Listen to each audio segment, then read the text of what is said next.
Persiapan PSM makin matang jelang Super League 2025-2026. PSM Makassar kian siap mengarungi Super League 2025-2026. Kesiapan ini setelah pasukan Ramang menggelar pemusatan latihan dan serangkaian laga uji coba.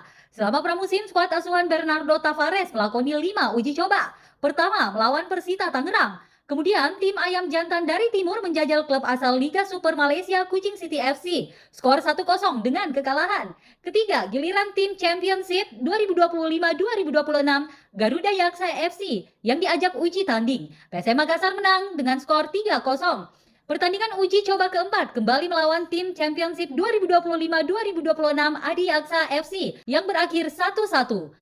Terakhir, PSM melawan tim lokal Persi Parepare di Stadion B.J. Habibie Parepare, Jumat 1 Agustus malam, berakhir dengan skor 5-0.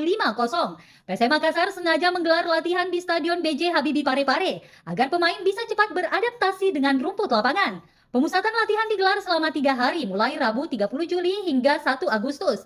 Selama 3 hari, sesi latihan digelar tertutup untuk awak media dan supporter. Beberapa pemain PSM musim ini adalah wajah baru, seperti Savio Roberto, Alex Tanque, Lucas Serafin, Rizky Fandi, Rifki Dwi, Gala Pagamo, dan Teja Kusuma. Pada laga perdana Super League 2025-2026, PSM Makassar dijadwalkan menjamu Persijap Jepara di Stadion B.J. Habibie Jumat 8 Agustus nanti. Kemudian dilanjutkan 2 laga away melawan Bayangkara FC dan Semen Padang FC.